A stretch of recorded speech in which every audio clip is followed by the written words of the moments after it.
ètò Ijiroro Owuro ló tún gbòde. ètò yìí ló ń bá wọlé kí n káàbọ̀ kí n tún máa fi ìlú ẹ̀kú àmójúbà. ètò tó kọ́ ni lọ́gbọ́n tó fún ni lóye ó gbà ṣàlàyé ètò Ijiroro Owuro. ètò yìí ló ní ládùn iṣẹ́ gbọ́.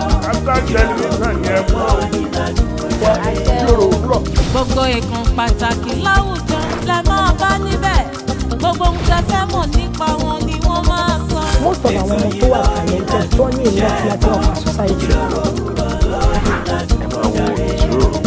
pẹ̀lú Ola Onabajo lórí Startimes television Yorùbá níbi tá a ti ń ṣàfojúsùn ayé tó rẹwà. Yorùbá yín ẹ máa rí gòǹgẹ́ o ẹ máa wo Startimes.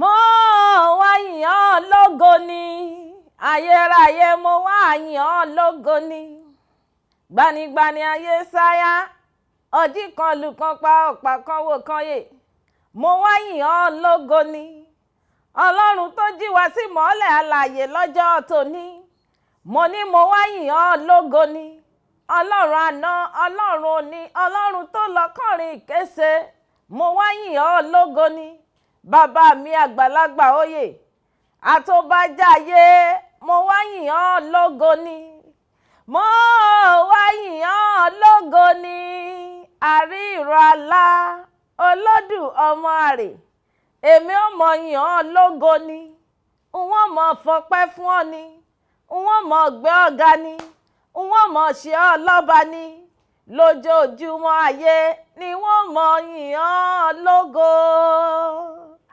kábíyèsí èmi wá yìn ẹ́ lógo ni mi ò róhun fáyọ̀ bí ò ṣe ọpẹ́ lójoojúmọ́ ayé yìí náà ló ń tọ́jú wa lójoojúmọ́ ayé yìí ló ń tọ́jú mi ló ń ṣe mí pẹ̀lẹ́ gbogbo nǹkan tí ò tiẹ̀ tọ́ sí mi pàápàá ló ń fún mi ló fi ń kẹ́ mi ló fi ń gẹ̀ mí kí ni mo wá já mọ́ tí wọ́n ní lè máa yìn ọ́ tí wọ́n ní lè máa gbé ọ̀gá àǹtí mi olórin kan mọ̀ kan ni wọ́n ní kí ni ó wá ṣe mí tí wọn ó jókè lè yó tí wọn ò ní lè máa júbà bàbá mi kí ni ó ṣe mí gan ọlá tí wọn ó jókè lè yó tí wọn ò nílò máa sọ wípé mo wá yìn ọ́ lógo ni mo wá gbé orúkọ rẹ̀ ga ayérayé tí ń gbénú ọ̀run ṣọlá ó tún gbénú ayé ó tún ń ṣògo kábíyèsí olódùmarè gbogbo yín tí ọlọ́run ti jí sí ìmọ́lẹ̀ alààyè lọ́jọ́ tèmi ẹ̀ ṣe jẹ́ kájọ máa yin elédùmarè lógo kájọ máa gbé e ga ká máa ṣe lọ́ba nítorí pé òun nìkan ni ọpẹ́ ìyìn àti ògo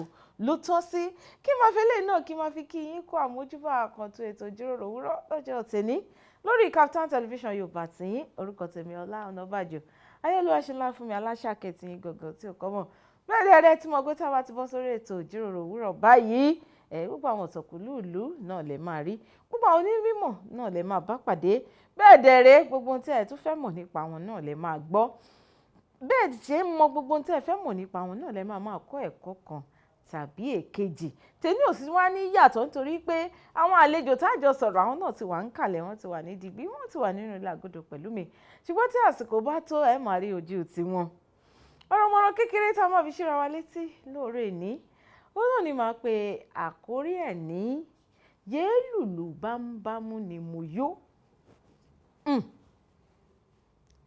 ẹ má jẹ́ ká máa lùlù bámúbámú ni mo yó lọ́pọ̀lọpọ̀ gbà la máa ń lùlù á pé èmi ò mọ̀ pé ebi ń pa ọmọ ẹnìkan kan bámúbámú lèmi yó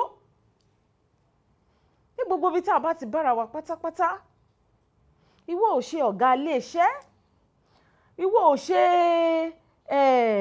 ayálégbé sáyálégbé ọ̀rẹ́ sọ̀rẹ́ eléyìí tó túmọ̀ sí pé tí wọ́n bá ti ní gbogbo ohun tó fẹ́ ó ti tẹ́ ẹ lọ́rùn bóyá ọmọ nìkejì ẹ nílò ìrànlọ́wọ́ kò kàn ẹ́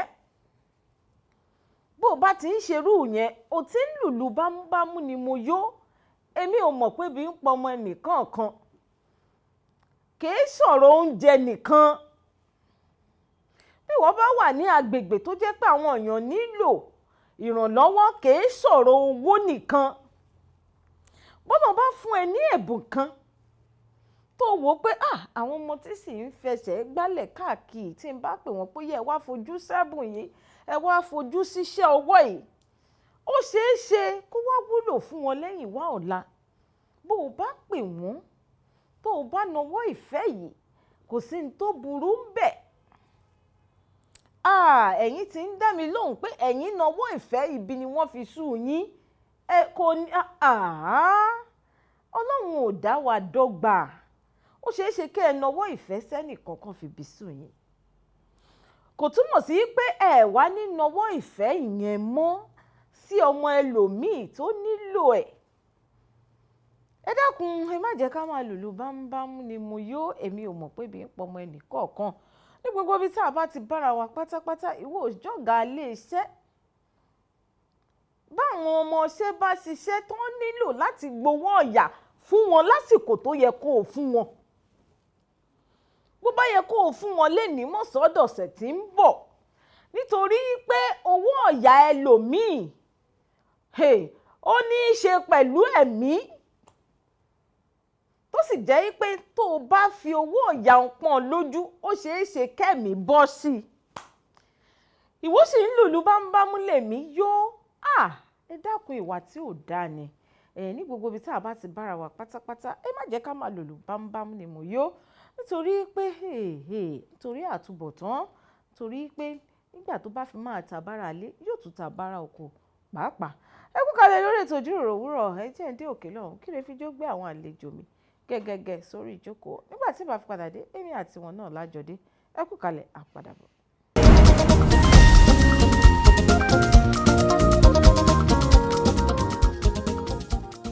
Ẹ káàbọ̀ padà sórí ètò Ijiroro Owuro lórí Kaftan Television Yorùbá tiyín. Lórí ètò olóore ni ó ga gbọ́gbọ́n akán sí i, nítorí pé a máa kọ́ ẹ̀kọ́ tó pọ̀ lára àwọn àlejò tèmi tí mo gbà lálejò lóore ní. Ola Onabajo lórúkọ tèmi fún àǹfààní ẹ̀yin tẹ́ ṣe ń darapọ̀ mọ́ wa. Àwọn àlejò wa náà ti wà ń kalẹ̀, wọn ti wà digbí. Ẹ káàbọ̀ sórí ètò sister mi. Ẹ ṣé ma. Ẹ rọra ma. Yes ma. Ṣé dáadáa lẹ dé? Yes ma. Gbogbo ilé ńkọ́? Wọ́n wà ma. Wọ́n wà. Ẹ ṣé jàre, mo gbé fún yín. Wọ́n ní gbogbo ilé ń bẹ. Sister mi, ẹ̀yin náà ẹ káàbọ̀ sórí ètò. Ẹ ṣé ma. Ẹ rọra ma. Ẹ ṣé. Ó ga ẹ̀yin fakọ́sì. Àwọn fakọ́sì tí wọ́n ẹ ṣe wọn ma. Afẹ́níkájọ yín díẹ̀. Wọ́n gara pé kí ni léni. Ẹ wò, ẹ má dá wọn lóhùn. Ẹ má yẹ kán intimidate yín o. Ẹ̀yin gan máa sọ Yorùbá lórí ètò yìí léni. Nígbà bá wá wòra yín, ẹ wà máa sọ pé ṣé báwo ni mo ṣe ṣe náà. Ẹ tún káàbọ̀ lẹ́ẹ̀kan sí ìyá wa. Yes ma. Ẹ rọra ma. Yes ma. Àwọn aráalé ti rí ojú yín. Ẹ jẹ́ ká ṣe báyìí. Yorùbá máa ń sọ̀rọ̀ kan wá ní tá bá ti débi iṣẹ́ ṣíṣe la máa ń ṣe. Ẹ bá mi dá orúkọ tiyín fáwọn aráalé. Orúkọ yín nìkan. Oluwafemi Ajayi. Oluwafemi Ajayi.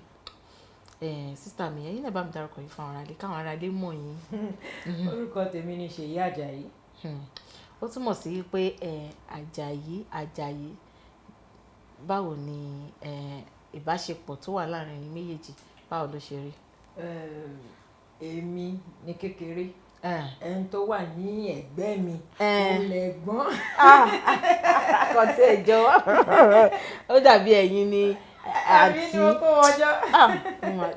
Mo like àwọn stature tó jẹ́ pé tẹ́ni ẹlẹ́ni á fi kọjá lọ bá àwọn àṣìmọ́ ní ọmọ yẹn bá mi pé sísí yẹn.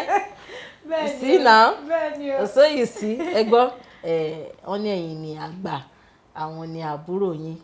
Torí mo ṣàrí pé nígbà tí ẹ dé tí mo ní ẹ bá mi ṣàfihàn ara yín, ẹ̀yin ní Oluwafemi Ajayi, àwọn ní Oluwaseyi Ajayi. Mo mọ̀ pé ṣe òun ló jẹ́ ń béèrè, ẹ má bínú.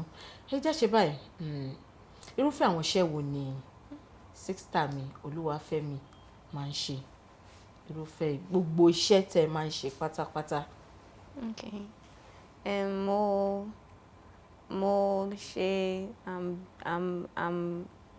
a PhD student at the University of South Africa, and then I'm also a patient advocate for sickle cell disease. This means that I'm a patient, I have sickle cell disease, and I also advocate for people living with sickle cell disease.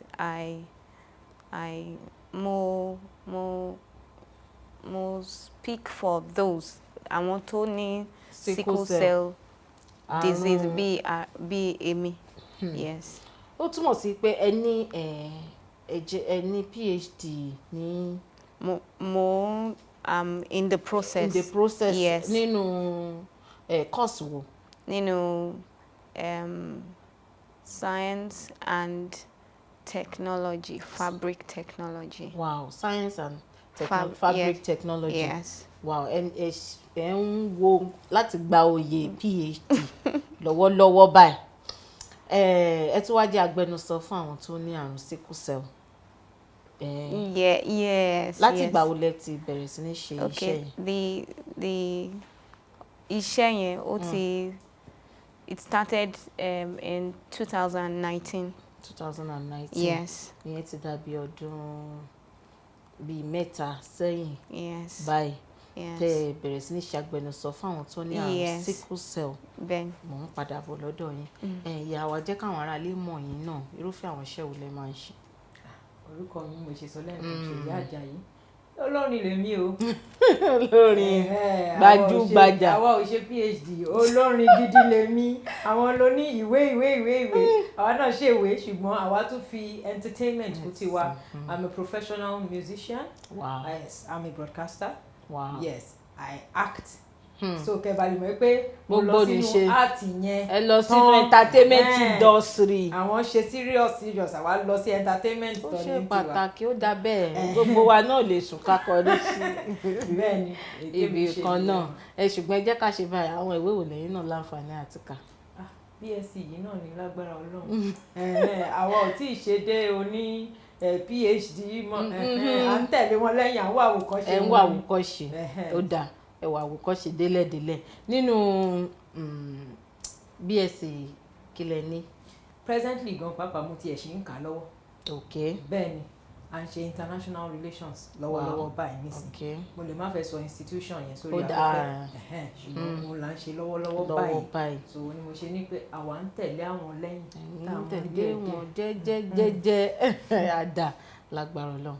Lẹ́yìn ni a máa sọ̀rọ̀ tó pọ̀ nípa àwọn tó ní àrùn Aromolegun la máa ń pè ní ilẹ̀ Yorùbá, Sickle Cell Anaemia. Okay, sister mi, ẹ̀yin ti ń bá àrùn yìí gbé láti ìgbà tí wọ́n ti bí yín. Okay, yes. Sórí ilẹ̀ alá iṣẹ́ ní bínú ẹ ti tó bí ọmọ ọdún mélòó báyìí? Mo ti wà ní I'm over 40. Ẹ ti lé ní ọmọ 40 ọdún. Okay. Ó dáa. Láti ìgbà tẹ́ ti wà ní kékeré, Yes. báwo lẹ ṣe ń kópa pẹ̀lú àrùn sickle cell? Okay, I've been, well, from childhood, all I can remember is that those days, it was difficult, it was pain gone. I had frequent visits to the hospital. And then there's always stomach pain.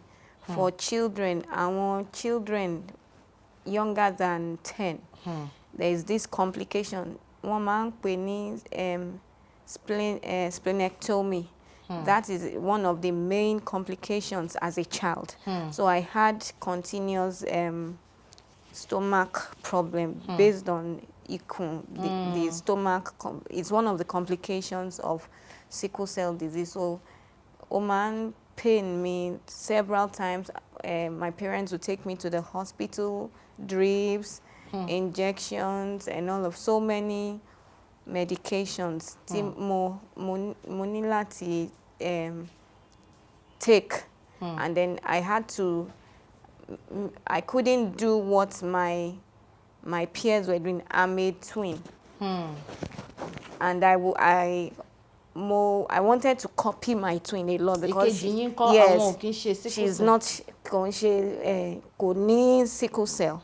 So I was, as a child, we are always influenced by everything. Ọmọ méjì Yes. tàbí lọ́jọ́ kan. So ó ṣe kí ẹnìkan ní àrùn sickle cell kẹ́nìkejì dẹ̀ máa ní. Ọlọ́run tóbi. Ẹ máa sọ̀rọ̀ yín nìṣó. So my twin, she is very healthy. she doesn't fall ill, nothing. So there was the tendency that mo fẹ́ copy everything.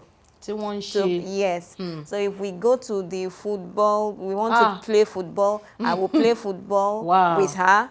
We will go and do swing together. I'll be in the jacuzzi with her. But what I can remember is anytime mo bá ti go through those rigorous activities. Afterwards, she will still be playing. Then I fall down. I'm sick. Then my parents rush me to the hospital, and I'm like, what is wrong with me? Kilo cause. So growing up like that, I got to understand that I was different. Wow. It wasn't easy for me to accept, especially when Timori, people around me doing what I wanted to do, and they got away with it, but I couldn't do the same. So it made me have a funny impression about myself, as in what kind of human being am I. I was often depressed, or I would just stay back, let others go, and then I had that mentality that, okay, Oluwafemi, you are different. Don't stop copying others. Don't copy. You are, at a time, Mama, I used to use the word handicap for myself. So yes, am I abuara? So that made me just go through depression again and again. But to God be the glory. One thing tí mo were able láti ṣe, academically, I was always on top. Wow. As sickly as I was, as tiny, and the one in nipa sickle cell is that it's not general, it's not a norm, but you find it in a nínú púpọ̀ wa that we are slow in our growth. We don't grow like with the speed of others.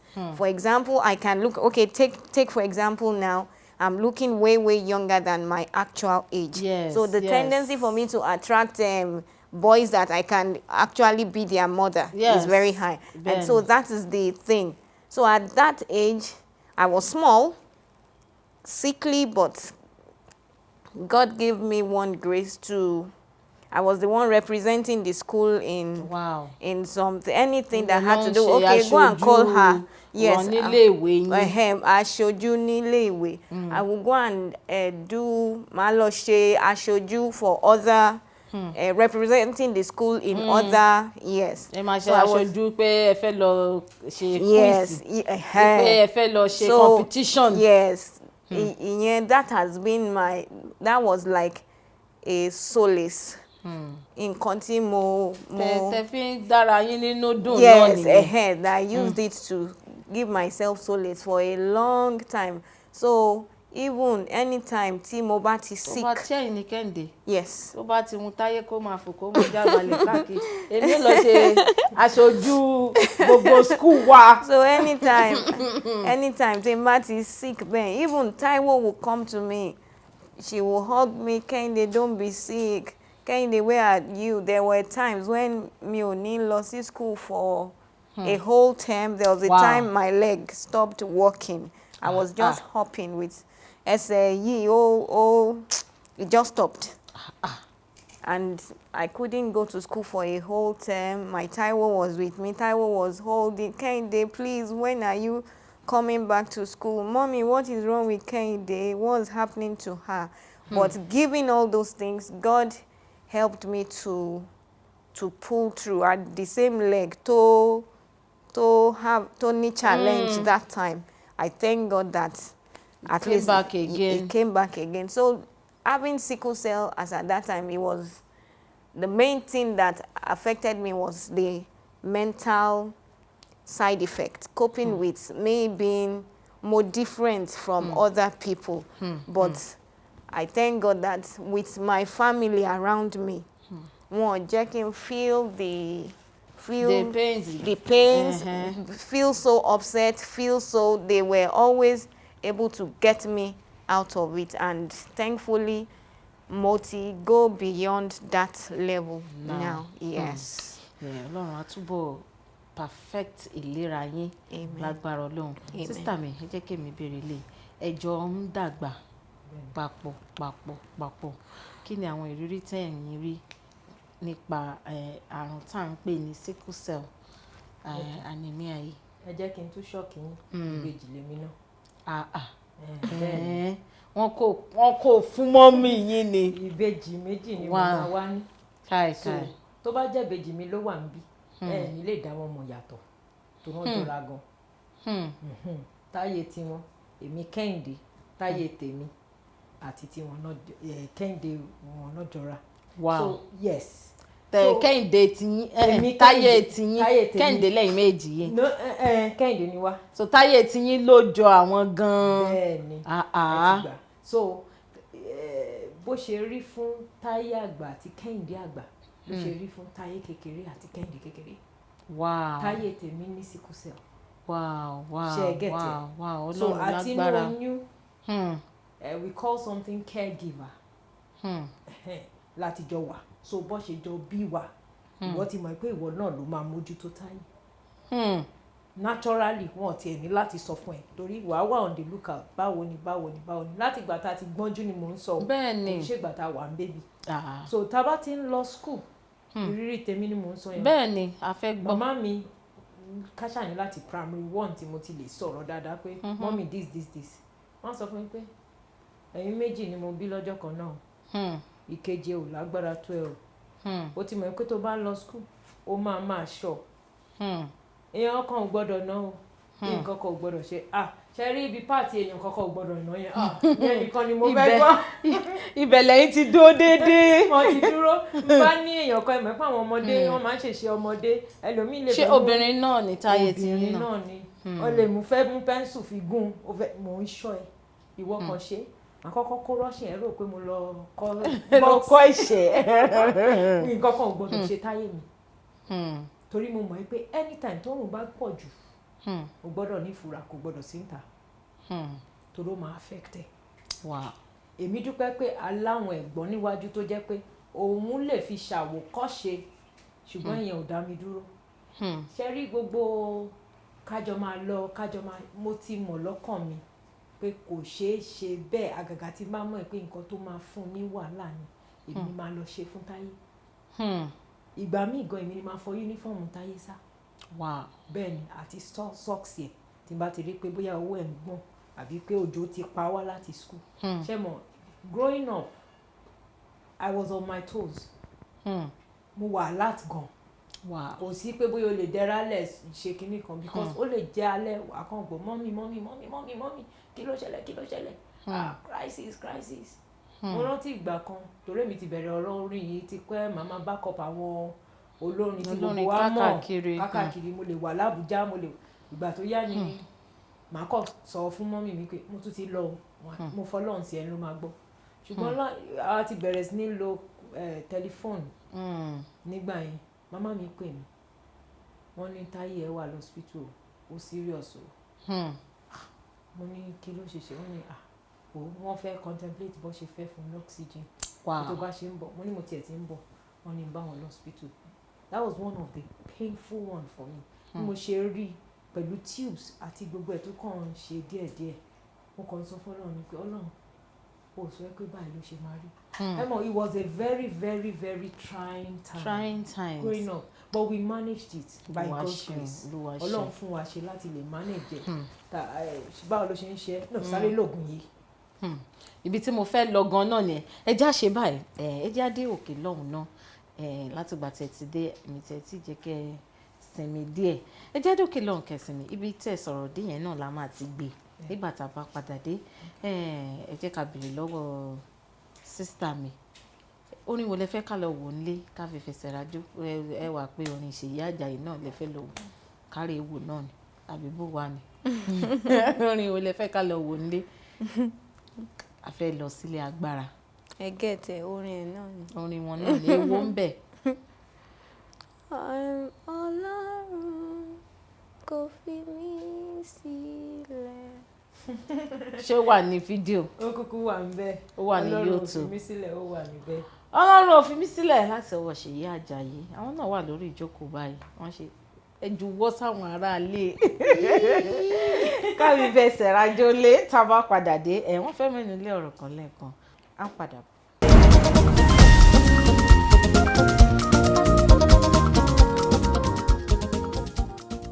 Káàbọ̀ padà sórí ètò Ijiroro Owuro lórí Kaftan television Yorùbá tiyín. Ó ga jù lórí ètò lóore ní à ń dára wa lẹ́kọ̀ọ́ pẹ̀lú àwọn àlejò mi pàtàkì. Inú tèmi máa ń dùn tí n bá rí living example. Ṣé mọ̀ wípé ẹ jẹ́ n kí yín pé ẹ kú kalẹ̀ lórí ètò. Yes ma. Ẹ̀yin àlejò mi.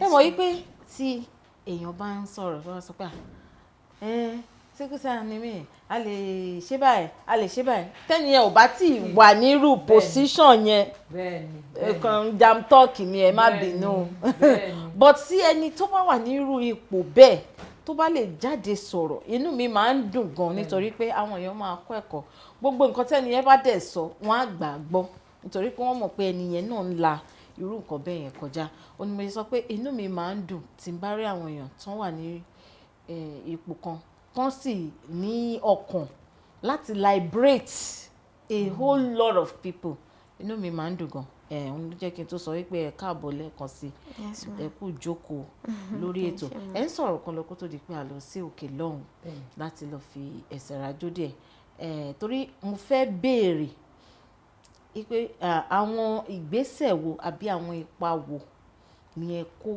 láti lè tí Ọlọ́run ràn yín lọ́wọ́ láti lè jẹ́ kí nítorí a gbọ́ pé ọ̀pọ̀lọpọ̀ àwọn èèyàn tó bá nírú àwọn àrùn báyìí wọ́n máa ń tètè bóyá kú àbí nǹkan ní under 20s kí ni àwọn nǹkan tí ẹ̀yin ṣe láti ní sickle cell bíi méjì tó dẹ̀ jẹ́ pé Ọlọ́run fún yín ṣe láti ràn wọ́n lọ́wọ́ dé irú àsìkò tí ẹ dé yìí. Àkọ́kọ́ àyàdúrà gbà. Ṣé mọ̀ pé kò sí bó ṣe lè sa ipá ẹ tó. Bẹ́ẹ̀ ni. Tí Ọlọ́run ò bá fẹ́ lọ níwájú o ò lè rí nǹkan kan ṣe o kò ń ṣe lásán ni. So àkọ́kọ́ àyàdúrà gbà. Ẹ̀ẹ̀kejì wọ́n máa ń pè kan ní routine drugs.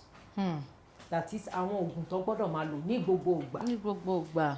Èmi nígbà tí mo ti tójú bọ́ tí mo ti dàgbà tó jẹ́ pé wọ́n lè rán mi níṣẹ́ jáde màmá mi máa fi mí sọ pé oògùn yẹn ti fẹ́ tán ẹ rà mí oògùn yẹn ti fẹ́ tán ẹ rà mí so kò sígbà tó jẹ́ pé àwọn oògùn wọn routine drugs ó tán ó ní tébù tó wà tó tí táyé ò bá fẹ́ mọ́mí ẹ̀yin máa kí bọ̀ lẹ́nu wá máa fi sí i lọ́fun ni wàá ṣàmú so gbogbo à deviate kúrò nù gbogbo routine drugs yẹn ní gbogbo ìgbà a dey make sure pé bóyá omi kò gbọdọ̀ wọ́n all the time they call it hydration you must hydrate them they must be hydrated all the time so omi kò kúrò nù báàgì wa kò dẹ̀ gbọdọ̀ tán bí mi bá mú omi ẹyọ kan lọ school omi bíi 3-4 máa wà nù báàgì kejì mi o gbọdọ̀ jẹun lásìkò ó dẹ̀ ní irú oúnjẹ tó gbọdọ̀ jẹ vegetables ó gbọdọ̀ pọ̀ ní nǹkan tó máa jẹ nǹkan tó máa ń help ẹ̀jẹ̀ boost ẹ̀jẹ̀ bí àwọn multivitamins gbogbo àwọn nǹkan yẹn ó gbọ́dọ̀ máa lò ní gbogbo gbà so èmi ti mọ̀ so mentally I've upgraded myself prepared and I knew that it is a must these drugs must be there. ẹ ṣe máa tún dá wa lẹ́kọ̀ọ́ síwájú àti síwájú sí i àwọn eléyìí tí ẹ bá tí ì rántí sọ sísítà mi ẹ jẹ́ ń bèrè lè bí ọ̀rọ̀ tí àbúrò yín ń sọ lọ́wọ́ wọn ni routine drugs ẹ gbọ́dọ̀ máa lò omi living with all those things kí lẹ ṣe find it.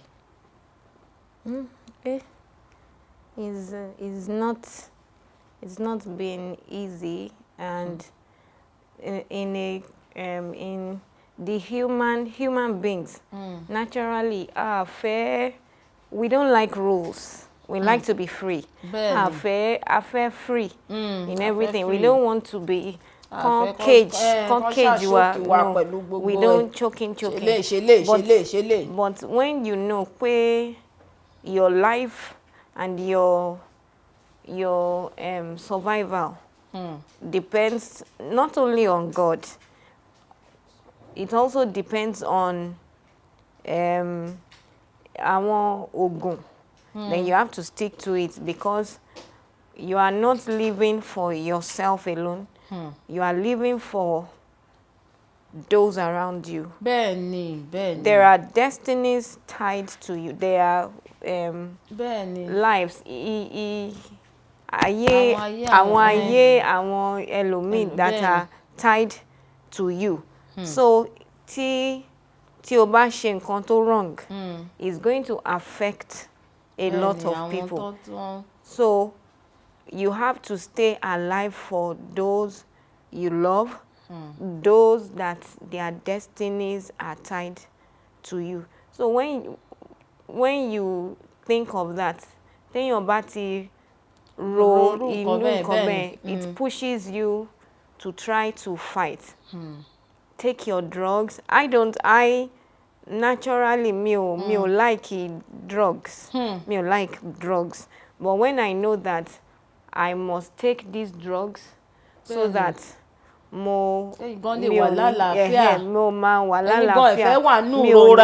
ò ní wà in pain, mi ò dẹ̀ ní kú.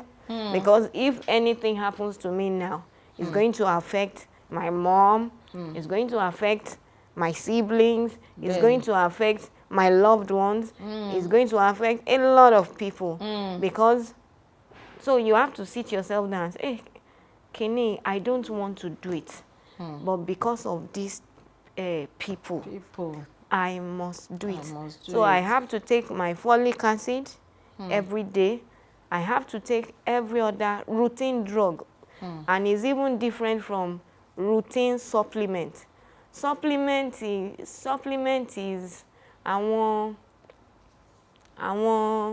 nǹkan téèyàn máa ń take tó máa jẹ́ kí tí ò ní jẹ́ kéèyàn sick. Drugs are what you take to make you feel better when you are sick. But supplements are things you take to make you avoid falling sick. They build your immune system. So, èmi prefer supplements to take so that to avoid prevention. To prevent me from falling sick.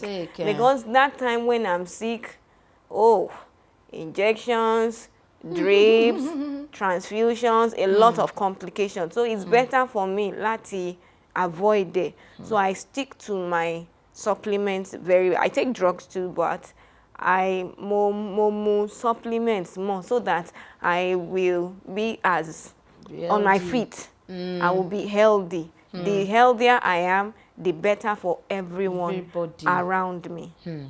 Ẹ ṣeun ìyá wa. Ẹ jẹ́ kí n wá bèrè léyìí nítorí nígbà tẹ́ dé bóyá kí n tiẹ̀ sọ pé okay, kí ni àwọn nǹkan tẹ́yin wá tún ṣe láti tún fi ran àwọn tó ní irú àrùn báyìí, àrùn sickle cell yìí lọ́wọ́. tó nígbà ẹ dé ẹ ń sọ̀rọ̀ nípa pé ẹ fẹ́ràn láti máa liberate other people. Okay. Let me even láti answer question yẹn. Let me quickly correct what I said the other time. I'm doing my PhD in music and arts, and I'm also doing another professional course in health. So, nínú àwọn kan yìí, it gave me more knowledge about this our disease. It gave me more knowledge. And affiliating with a lot of health organizations, ó jẹ́ kí n lè read things, how deep this thing is. So now, being a patient advocate, téèyàn bá sọ pé I have sickle cell, the first thing everybody think about is her health, she must be better. Take drugs, take your water, take your things, and be fine. But there are other challenges to surround kidney.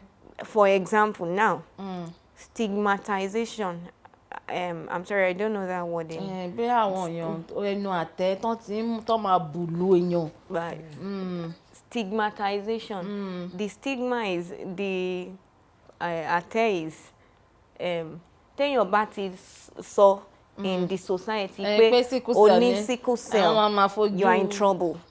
When I was in primary school and high school, they used to call me, wọ́n máa pè mí ní agric, abiku. Sometimes my grandmom will take brooms and use it to hit my head, beat me up. Not so much, but don't frustrate my child, don't do this. And even outsiders, even when, as at the time, Timo is shishe, I faced a lot of stigma in my place of work. Anytime Timbat is sick like that, I'll just tell my boss, sir, I'm having crisis, I have to go. And Timbat in crisis is that time, we're in pain, serious pain. We need to get to the hospital, so we call it crisis.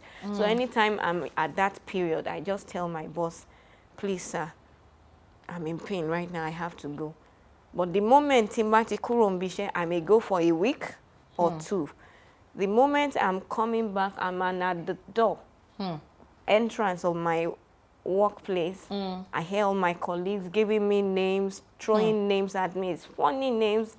And I ask my mom, Mommy, what is the meaning of this? She'll say, ma worry, won't care any, ma worry, ma rora. But later, as I grew up, I came to understand that, okay, this is that stigma, apart from the health, ye can focus lérí stigma. Ye can focus lérí báwo ni someone with sickle cell disease ṣe máa cope.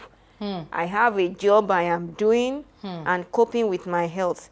When you go out now and you say, okay, mo ní sickle cell, but mo wáṣẹ́, the first thing is employers they are not giving you the job because they are like, okay, NAE is going to fall sick, cool. And then there is another thing, depression, mental health. They call it mental health. How to help us cope mentally. Ironu is not easy. It's just like having sickle cell is almost like you are in the society. While every other person wore aṣọ, you are nude. Ìwọ wà ní ìhòhò. Because everybody can see you as you are. Even if you tell them or you don't tell them what you real. And most people will not come out and tell you, empathize with you. They won't empathize. But one man law go behind, they will mock you, stigmatize you. Even they will not say one man ṣe yẹ̀yẹ́ gan. So even without you knowing it, they are laughing. The moment tó bá ti wọlé báyìí, they are laughing at you. Those things, it doesn't help.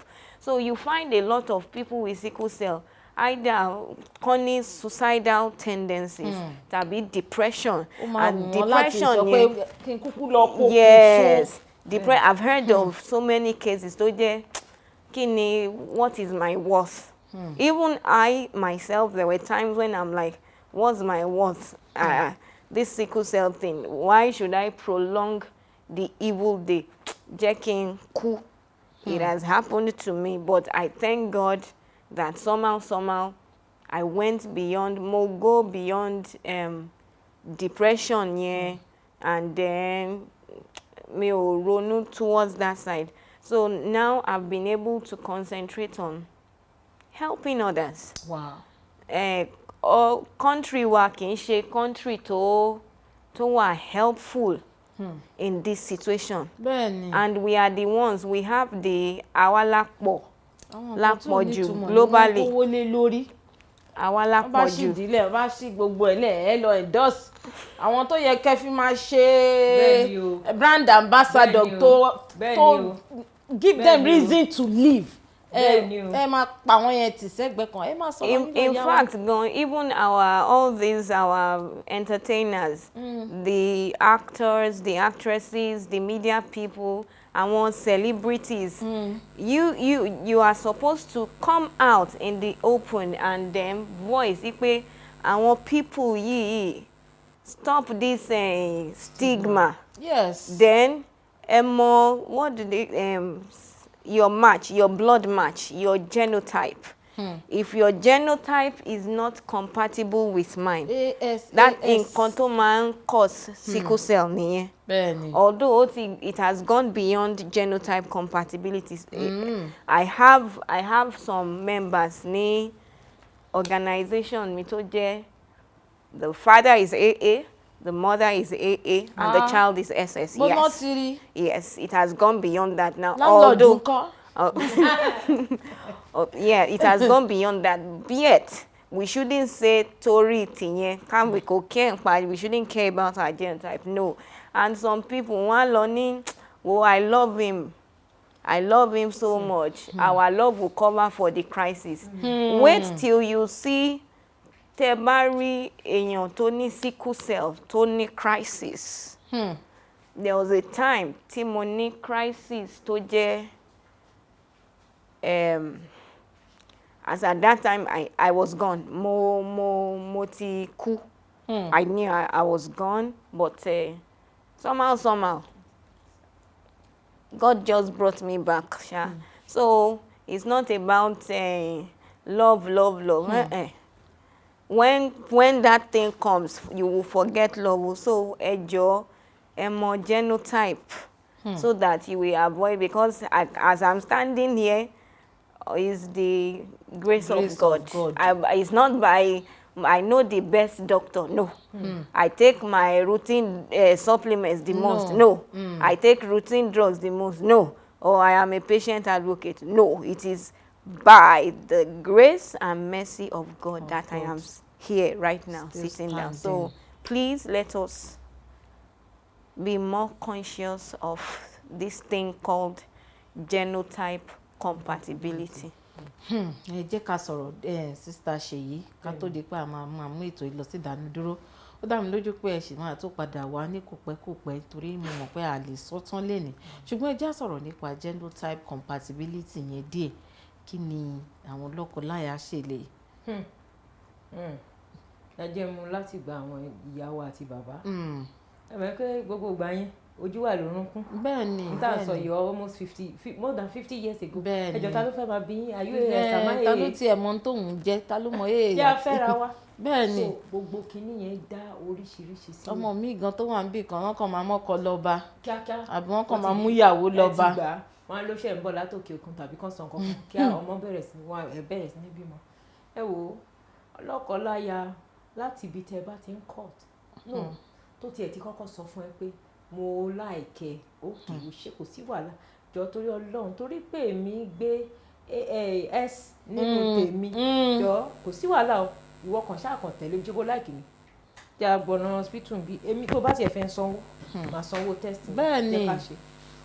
Ẹ wá wo ibi tó tricky sí mi ò wá mọ̀ bóyá ó ń ṣẹlẹ̀ nílùú mi but nígbà míì tán bá lọ lábá ní ẹ̀gbọ́n òkan tí sọ̀rọ̀ lé lórí ni a ní àwọn situation tó jẹ́ pé láàbùgán á pe ìyàwó ní aa á pe ọkọ ní as tàbí kó pe ìyàwó àtọkọ ní aa.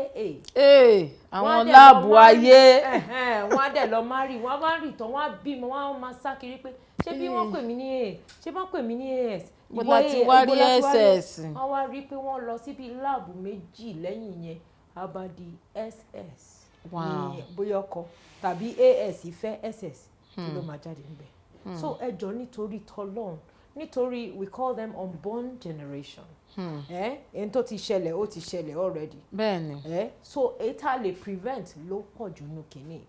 Ẹjọ́ so that ẹ ní máa wọ ọmọ yín ẹ máa sunkún torí pé ẹ lè bá gbé ìrora tó wà bẹ́ẹ̀. Ẹjọ́ ẹ jẹ́ a ṣe test yẹn kó tiẹ̀ jẹ́ ibi 5 lẹ fẹ́ lọ dédé ara ni kẹ́ fi wá sure pé ẹ̀jẹ̀ mi o àtẹ̀jẹ̀ tiẹ̀ o ó bá ara mu. ó bá ara mu kí lọ́ọ̀fù yẹn tó ṣẹ̀ wá lọ sí another bẹ́ẹ̀ bá dẹ̀ ti fẹ́ máa gba gift lọ́wọ́ kífẹ́ tó lọ sí another level. another level. So please for everyone at home that you're watching this program ẹ jọ̀ọ́ torí Ọlọ́run kò ná yín ní nǹkan èyí náà tẹ̀ pé ní kò ná yín ní nǹkan kan ẹ jọ̀ọ́ ẹgbọ̀nà láàbù lọ ṣé bó láìkí mi owó tó máa fi gbé mi lọ itri yẹn má tí ì gbé mi lọ itri jẹ́ ká lọ ṣe test níbi bíi méjì kẹ́ fi wádìí bíbélì náà sọ wádìí ohun gbogbo dájúdájú. so kẹ́ wádìí kẹ́ mọ ibi tẹ́ dúró sí sódà kò ní di ẹkún ọ̀la èyí tó máa dùn yànjú ó ní ọmọ ọwọ́ bẹ́ẹ̀ tí ò lè sọ̀rọ̀ pé báyìí ló ṣe ń ṣe mí tá a máa sọkún fàtàfàtà lóru ní gbogbo àmọ́ bí ó ṣe ń ṣẹlẹ̀ so ẹ jọ̀ọ́ Ọlọ́run á ràn wá lọ́wọ́. Compatibility yẹn is very very important. Tẹ́ bá dẹ̀ mọ̀ pé you don't want to take the precautions by yourself, go to your doctor, let your doctor educate you and tell you the next step to take. Please ẹ jẹ́ ká wà conscious gan-an nípa kínní nítorí ó ṣì ń dá wàhálà lẹ̀. dáadáa ní society wa tẹ́ bá dé hospital ẹ máa wádìí pé ṣé irú kéèsì yìí ṣì ń ṣẹlẹ̀ ṣe understand so ọ̀dọ̀ ní advocacy lórí tó ti ṣẹlẹ̀ ọ̀tọ̀ ní kẹ́yìn wò kẹ́ máa gbọ́ kẹ́ wá wò pé prevention is key. Is key. So Ọlọ́run á ràn wá lọ́wọ́. tí àwọn olóyìnbó sọ pé ó kúkú dáa kí á tètè ṣe àmójútó nǹkan kó tó di kínní. sísítà mi nítorí àsìkò wa ó ń sáré ṣùgbọ́n ó di dandan kí n béèrè lè látìgbà tẹ́yìn tí wàá bẹ̀rẹ̀ sí ní ṣe agbẹnusọ kí ni àwọn ìrírí yín láàrin ìṣẹ́jú kan sí méjì àwọn nǹkan tẹ́ ti rí kí ni ṣe lè ran àwọn èèyàn lọ́wọ́ were you able to help people were you able to bring people out of the stigmatization and stuff. Okay, thank you. Yes, what I noticed so far is àwa la ní highest prevalence of sickle cell àwa la pọ̀ jù worldwide. Nigeria has the. nígbà tó yẹ pé àní information tẹ́yìn ṣe sọ tán yìí. àwa la pọ̀ jù and then we like to hide under faith for everything. Kai. Ọlọ́run, God will do his part. We have to do our own part. What people don't know is faith is a two-way thing. We have faith in God to do his own, to play his role. Have faith in yourself and also play your own role so that your prayer will be answered. And then, as a patient advocate, our organization, we have been to government hospitals here and we donate to their social welfare department to pay bills of most of these people, they don't even have enough to eat 3 square meals in a day. And you can't be somebody with sickle cell and not eat healthily. They don't, how much more láti pay bills. I'm for routine supplements. We pay their bills in the hospital. Some of them, so many calls, please, my child has been in the hospital. Please, what can you do? We go there, we visit them. We make provisions for meals they can eat as well. And then there's a program, Tama Peni, Sicklepreneur. Instead of all of them to wait at home, they don't give them jobs. Some of them, they don't get jobs. And when you are idle, depression will come. Bẹ́ẹ̀ni. So instead of sitting down at home and they don't give you job, there is something we call Sicklepreneur. Sicklepreneur, yẹn àti ṣe one phase of it, phase of training them to learn how to make up. And we gave them tools. Àwọn tá a train, a fún wọn ní tools. From there, they were able to start a business for themselves. Thomas said, okay, I can make up. At least somebody will give them money. They won't be idle. So the second phase, we are still looking at how we can teach them gele, how we can also teach them beadwork, the guys, how we can train them on IT, computer, just for them not to be idle. Because people here in Nigeria, the moment you say you are SS, a lot of people don't want to employ you. You will be lucky if you are employed. Me, I was lucky. I got jobs. I got jobs a lot. But some of them cannot. If some have leg shade, ẹni tó ní leg ulcer ló fẹ́ lọ máa ṣiṣẹ́ for another person. So we have been doing a lot.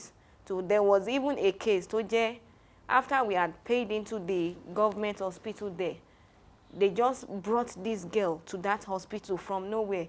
No father, no mother. They brought her there. Kí ló ṣe, wọn mọ anything pa, but she's in crisis.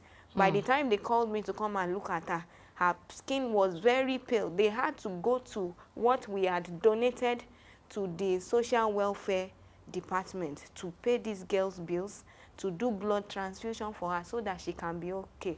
That is among several others. That so we thank God for grace, and we look forward to doing more by the grace of God. And we hope that this our government will help us. And the society, please, is not alone to have faith. Let God play his part, you play your part, so that your prayer request will be answered. Don't say in Jesus' name, AS turn to SS. But Ọlọ́run won, ni pé má ṣe báyìí. But it is what you want to see that you see. Ó wá di wàhálà, you are now praying to God. Why? So that is my own. Ṣeun ìyá wa, mo ti sọ wípé a lè sọ tán lénìí. Ẹ sì máa tún wá ọjọ́ kan tẹ́ ẹ tún máa padà wá yọjú sí wa, nítorí pé ọ̀rọ̀ ṣì pọ̀ tí a sì jọ máa sọ. Ọ̀rọ̀ ṣì pọ̀ tá a jọ máa sọ. Ẹ ṣé gan ni. Ipa ò ní pín yín láṣẹ Ọlọ́run ọba. Ọlọ́run á tún máa fún yín ní okun àtagbára. Gbogbo ibi tẹ́yin gan ti ń rí owó tẹ́ ẹ fi ń sọ pé jẹ́ kí n ran ilé lọ́wọ́, jẹ́ kí n ran tọ̀hún lọ́wọ́. Ọlọ́run máa fi ọ̀pọ̀ rọ́pò. Bẹ́ẹ̀ dẹ̀ rí gbogbo ẹ̀yin ọmọ Nàìjíríà onínúure náà. Ẹ jẹ́ kí a dìde sí àwọn tó nílò wa. Ẹ yé jẹ́ ká máa fọ́nwó dànù. Àwọn tí wọ́n nílò ẹ̀ là ń fọ́n fún.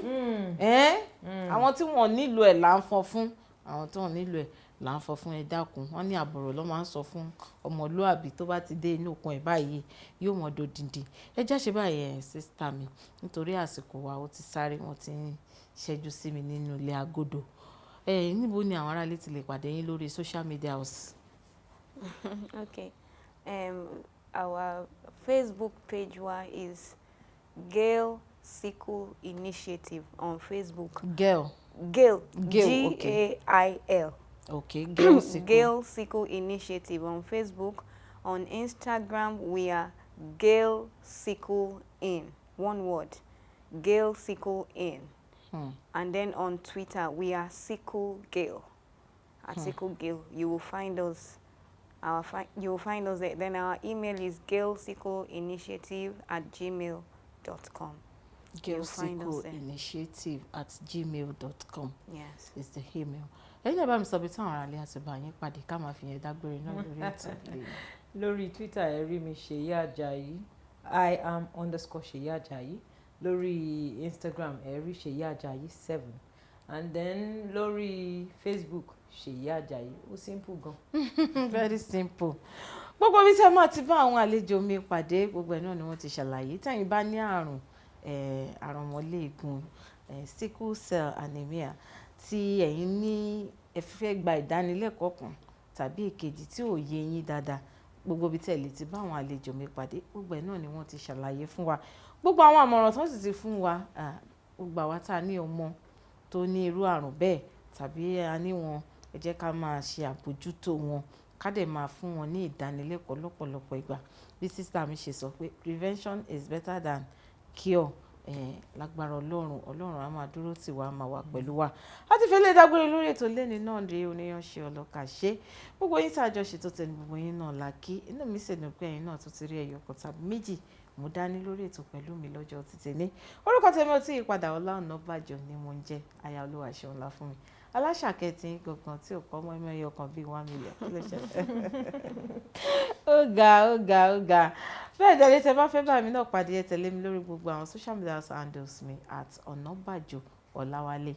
Onabajo Olawale lórí Facebook, lórí Instagram, lórí YouTube, lórí Twitter, lórí Google, everything. Onabajo Olawale ẹ̀tẹ̀ àwọn àtẹ̀jíṣẹ́ yín ṣọwọ́, gbogbo ẹ̀ náà la máa rí. Tó bá jórí Kaftan Television Yorùbá lẹ ti fẹ́ bá wa sọ̀rọ̀, @Kaftan TV Yorùbá ẹ tẹ gbọ́rọ̀ ńgbà ìṣọwọ́, gbogbo ẹ̀ la máa rí. A sì máa fún yín lésì tó dára. Tó bá sì jẹ́ àlejò mi lẹ́yìn lọ fẹ́ bá sọ̀rọ̀, ẹ tẹ èròǹgbà ìṣọwọ́, a máa mọ̀ bẹ́ẹ̀ ṣe máa dọ́dọ̀ wọn. Tó bá jẹ́ pé ẹ̀yin ṣe ń darapọ̀ mọ́ wa, gbọ́dọ̀ ibi tí ẹ ti máa pàdé wọn. Bá ti wọ́n sọ pé Ratayọ̀ náà láti pàdé láàárọ̀ la sister mi, àmọ̀ràn ẹyọ kan kínkín àbọ̀ ṣẹ́jú tẹ́ mú wá fún àwọn aráalé ẹ kàn bá ń jù sí wọn ká máa fi yẹn náà juwọ́ sí àwọn aráalé advice kékeré bóyá wọn. Like I said earlier, genotype compatibility ọ̀tọ̀ ni ká praise Ọlọ́run and then let us do our own part so that prayer that we are giving to God a lè ṣiṣẹ́. So God, I don't want a child with sickle cell.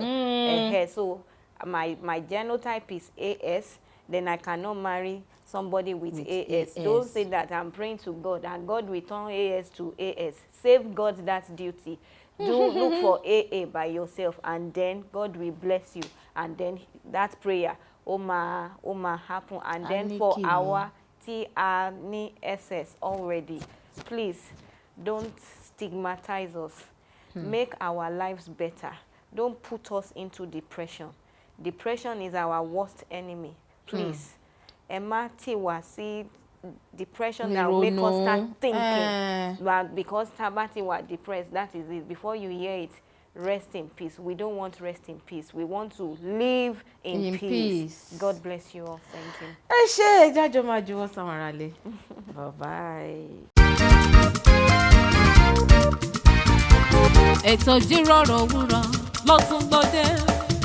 Ètò yìí ló ní láti ilé ìkí yín káàbọ̀ kí fún máa fi kúrò pé ẹ̀kú àmójúbà. Ètò tó kọ́ ni lọ́gbọ́n tó fún ni lóye ó gbà ṣàlàyé. Ètò Ijiroro Owuro. Ètò yìí ló ní láti ṣẹ́gbọ́. Gbogbo ìkan pàtàkì láwùjọ lẹ máa bá níbẹ̀. Gbogbo ohun tẹ́ fẹ́ mọ̀ nípa wọn ni wọ́n máa sọ. Most of àwọn ọmọ tó wà talented tó ní ìlú àti láti ọ̀fà society. Pẹ̀lú Ola Onabajo lórí Startimes Television Yorùbá níbi tá a ti ń ṣàfojúsùn ayé tó rẹwà. Yorùbá ní ẹ máa yí kò ń jẹ́ ẹ máa wo Startimes.